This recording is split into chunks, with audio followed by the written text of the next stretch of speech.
ផឹកកាហ្វេទៅបងបាច់សំចៃអីទេយើងផឹកកាហ្វេដើម្បី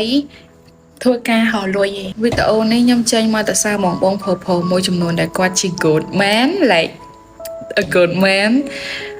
ហើយខ្ញុំដឹងថាម៉ែឆ្លងកាត់រឿងច្រើនមែនតើនៅក្នុងជីវិតម៉ែមានទំនួលខុសត្រូវច្រើនដែលត្រូវរ៉ាប់រង I know it ប៉ុន្តែសូមកុំភ្លេចថាបងក៏មានបេះដូងមានចិត្តដែរកុំភ្លេចផ្ដល់សេចក្តីសុខឲ្យខ្លួនឯងឲ្យច្រើនផងដឹងថាម៉ែខំហើយខំប្រឹងបានប៉ុណ្ណឹងម៉ែល្អហើយ